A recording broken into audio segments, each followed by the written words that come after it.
o país precisa agora é de mais pessoas esclarecidas, mais pessoas que tenham a capacidade de analisar a realidade pelo próprio raciocínio, né, pela própria experiência. A doutrinação é o que me fez decidir sair do casulo, né, daquela espiral do silêncio.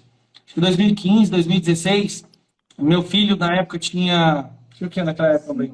5 anos atrás, então. Ele tinha 14 anos, e aí eu via o tanto que a doutrinação é prejudicial. Eu acho que a doutrinação nas escolas hoje, a forma como uma parcela, não é a totalidade, mas é uma parcela significativa que faz um estrago gigantesco e que anula qualquer coisa boa que os bons professores fazem. Eles colocam os nossos filhos contra os pais, eles ensinam coisas completamente opostas aos valores que nós queremos passar para os nossos filhos. E eu comecei a perceber aquilo como professor, eu gosto sempre de estudar com os meus filhos. Quando vai ter prova, pegar a matéria do dia, revisar. Eu via os textos, eu ouvia o que era falado em sala de aula e aquilo foi acumulando dentro de mim, assim, né? Foi me dando uma indignação muito grande. Mas por um tempo eu decidi ficar calado. E aqui, porque eu tenho uma escola, então eu tinha alunos de esquerda, alunos de direita, professores de esquerda, e aí se eu me posicionasse, eu sabia que teria um impacto na minha renda, eu ia perder alunos, eu ia perder professores, né, porque a maioria de esquerda. Mas um dia eu virei e perguntei assim, em voz alta, eu lembro, pô, o que é mais importante para mim, a minha estabilidade financeira ou o futuro dos nossos filhos? Quando eu fiz essa pergunta em voz alta, eu fiquei com vergonha do fato de não ter começado a me posicionar antes. Então eu comecei no Facebook, eu era tiozão do Facebook, não mexia com o YouTube, nem nada disso não, sabe? Minha esposa que me encheu o saco que eu entrei pro YouTube. E aí eu comecei a gravar os vídeos, tentando não, com o objetivo de desconstruir essas narrativas idiotas de diferença salarial de homem e mulher, sociedade patriarcal opressora, letramento racial, essas besteiras que eles ensinam em sala de aula, né? Racismo estrutural, cultura do estupro. E aí os vídeos começaram a ganhar uma certa notoriedade. Aí quando veio o Bolsonaro, aí eu falei, cara, é nesse cara que a gente tem que grudar, porque ele é o único que tem um couro grosso bastante para enfrentar esse sistema e não ser derrubado. Nenhuma outra pessoa conseguiria. E aí eu comecei a gravar vídeos de apoio ao Bolsonaro. E aí a coisa tomou conta própria, tomou vida própria.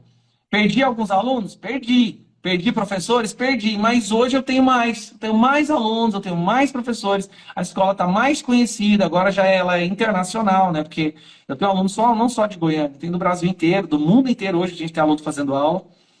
E aí eu não parei mais. Eu comecei a perceber que dá para influenciar as pessoas. Dá para... Não é nem a palavra influenciar. Dá para resgatar muita gente fazendo uma coisa simples. Pegando um celular, uma câmera e falando a verdade, né? Se posicionando. E eu comecei a gostar disso. Aí virou hobby. Então eu trabalho durante o dia, chegava em casa, gravava 1, 2, 3 vídeos e colocava nas mãos de Deus. Mas agora você grava mais ainda, né? Porque toda hora eu vejo vídeo seu. Quem me acompanha acha que eu fico o dia inteiro gravando. Eu acho. Mas olha só, eu gravo, em 40 minutos, eu gravo 5 vídeos. E aí eu coloco eles programados para eles saindo durante o dia. Então, de manhã, eu pego as principais mentiras, é aquilo que eu considero como sendo importante. Aí eu gravo os vídeos e programo ele no YouTube. No YouTube tem como você programar, né? E aí eu vou para minha escola, vou trabalhar, vou cuidar da minha vida. E ao longo do dia, a impressão que as pessoas têm é que eu passo o dia inteiro aqui só gravando vídeo, mas não, eu tô na escola. Aí eu montei um estúdiozinho, o Estúdio B, né? Lá na escola. Porque quando acontece uma mentira que precisa ser urgentemente desmascarada, alguma fake news da imprensa, alguma coisa, daí eu já tenho um estúdio na escola que eu vou lá sempre e gravo. E assim, eu não edito, eu não faço script, e eu nem assisto meu vídeo depois que eu gravo. Eu gravo o vídeo, já subo ele e já vou pro próximo ou vou fazer alguma outra coisa. Então assim, é bem rápido, é uma linha de produção bem rápida, não ocupa muito meu dia. Mas você dá aula mesmo, efetivamente? Hoje, eu já não estou dando mais aula. Estou cuidando mais da coordenação da escola, da parte administrativa, treinamento de professores, construção de material didático. Eu tenho um curso online também que eu estou produzindo agora. Tem outro curso que eu estou lançando também, justamente para que a gente tenha mais pessoas fazendo isso, né, gravando, se posicionando nas redes sociais, porque eu tenho medo, Leda. Tenho medo não, é a percepção que eu acho que todos nós temos, que é uma questão de tempo, todos os maiores comunicadores da direita serão derrubados, ou censurados, ou enforcados, shadowban, o que quer que seja. Então, assim, nós temos, eu acho que hoje, em torno de 30, 40 comunicadores de relevância, assim, de grande alcance, tá? Desses que falam a verdade, né, o que o nosso ministro chama de terroristas verbais, milícia digital. Nós temos de 30 a 40. É fácil derrubar 30, 40 pessoas. É muito fácil. Uma canetada você derruba, você censura, você controla. Agora, se nós tivermos 30 mil, 40 mil pessoas fazendo isso, 100 mil pessoas, fica impossível. Né? E a gente tem a maioria das pessoas concorda com o que a gente fala, concorda com o que é óbvio. A gente não está falando nada demais. Eu nem acho que o que eu falo é grandioso, ou são insights perfeitos da política, nada. Eu acho que meus vídeos são super simples. Eu só falo o que eu acho, e que é o que todo mundo pensa, na verdade. Eu não estou reinventando a roda. A gente precisa de mais pessoas fazendo isso. Aí eu estou tentando criar agora uma maneira para ensinar as pessoas a como elas podem também ser comunicadas. Opa, ligou aqui? A como elas podem também ajudar a divulgar a verdade. E aí você vai fazer um curso de comunicação, é isso? É um curso ensinando como que você pode se informar, como que você pode editar, como gravar, luz, que equipamento você pode usar, tudo da forma mais simples. Na verdade, usando um celular. Né? Qual ambiente você pode estar para não ter reverberação do som, como é que tem que estar a posição da iluminação, como que você pode praticar, quais palavras, conexões você pode usar, onde se informar, esse tipo de coisa, é bem simples. Mas para as pessoas começarem, né? Começarem, se sentirem preparadas para começar, vencer aquela vergonha, sabe? Que acontece muito nos primeiros vídeos que as pessoas gravam, elas ficam muito... o medo de ser julgada, o medo das pessoas tirarem onda e tal, eu falo, não, vence isso. Passa isso daí, porque o que a gente está brigando é mais importante. E se a gente tiver milhares de pessoas fazendo isso, acabou, a gente ganha. Na verdade, ganha, né? Mas nem a gente. Na verdade, eu acho que você está certo. Eu acho que as pessoas, os comunicadores conservadores serão, aos poucos, expulsos da internet. Mas aí você está fazendo uma opção também por uma carreira política. Né? Você não vai deixar de fazer vídeo, até porque você já arrumou um esquema que você grava em 40 minutos 5 vídeos. Eu já acho que você vai, sei lá, gravar 10 em 60 minutos no ano que vem. E você está se candidatando é um pré-candidato, tem que falar pré-candidato. É um pré-candidato a deputado federal, é isso? Isso, sou pré-candidato aqui pelo estado de Goiás e partido do PL. E com que bandeiras, com que objetivos? Olha, a médio e longo prazo é diminuir esse processo de doutrinação que existe na educação brasileira. Eu recebo constantes relatos de pais e mães. Leda, são áudios assim de mães chorando como se tivesse perdido o filho, de verdade.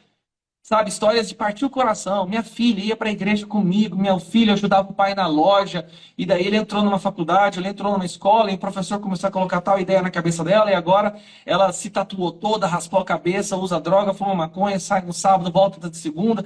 E você vê o sofrimento desse pai e dessa mãe, não tem como não deixar aquilo te afetar. Eu tenho 2 filhos, um de 19 e uma de 16, que fez 16, por isso que eu hesitei, fez 16 essa semana. Se isso acontecesse com os meus filhos, isso ia me destruir. Eu, sinceramente, não ia ter prazer em fazer mais nada. Então, minha principal bandeira é essa, é como diminuir a doutrinação nas escolas, como proteger os nossos filhos daquilo que o Paulo Freire chama de revolucionários, agentes revolucionários, né, que são professores que, na verdade, eles estão ali para fazer uma engenharia social e moer a cabeça dos nossos filhos e tal. Então, essa é a minha bandeira a médio e longo prazo. Agora, uma bandeira imediata mesmo é de proteger a liberdade de expressão, de pedir respeito à Constituição, de diminuir de alguma forma os poderes dessas pessoas que deveriam resguardar a nossa Constituição e não estão fazendo isso. Mas essa se tornou uma pauta por emergência. Né? É agora, isso tem que ser feito agora, senão nenhuma outra adianta. Então, assim, a questão da doutrinação é a minha principal bandeira. É o motivo de eu ter começado a gravar vídeo. Essa pauta se impôs naturalmente, né, a todas as outras. Exato. E acho que é uma...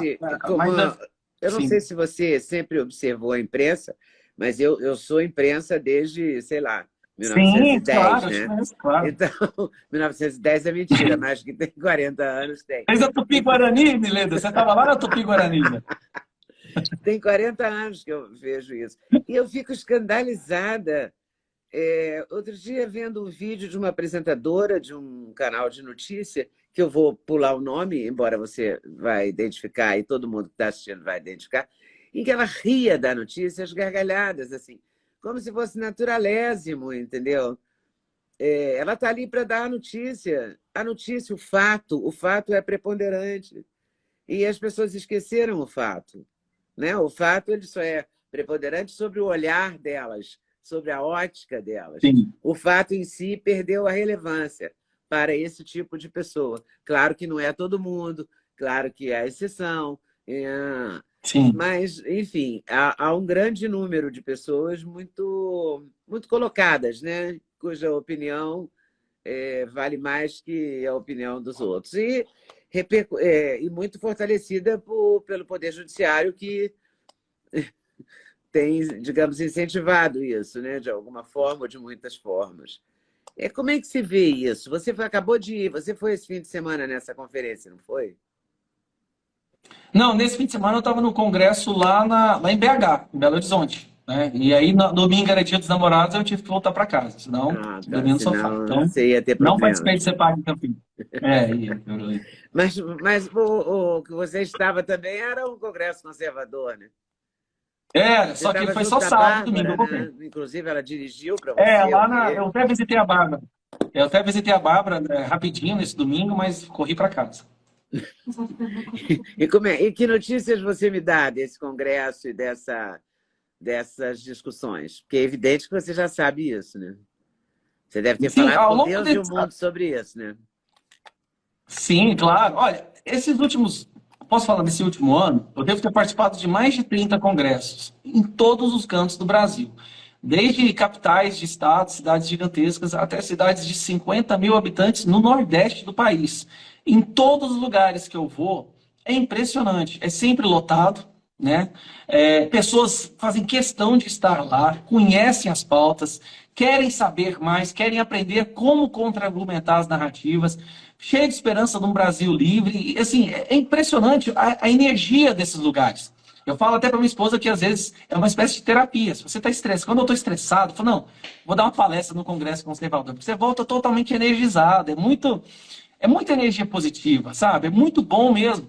E as pessoas estão se organizando, não é? E o melhor de tudo, não é um grupo que organiza todos esses eventos. Cada cidade tem lá, junta 5, 6, 10 pessoas, reúnem, fazem todo o projeto, toda a organização, convida os palestrantes, organiza o hotel, acha o lugar, faz a divulgação por conta própria e sem ganhar nada. Na maioria, na verdade, é uma coisa que eles gastam mais dinheiro do que ganham. Porque muitos dos congressos que eu vou são gratuitos. Né? Eles gastam, juntam os empresários, juntam pessoas que estão preocupadas com o Brasil e depositam dinheiro e fazem acontecer. Então, assim, a gente está saindo das redes sociais. Essa é a impressão que eu tenho. As redes sociais, elas foram um estopim, né? E agora está saindo. A gente realmente está indo nos lugares, conversando com as pessoas frente a frente, passando para elas a munição necessária para esse combate, né, da verdade contra a desinformação.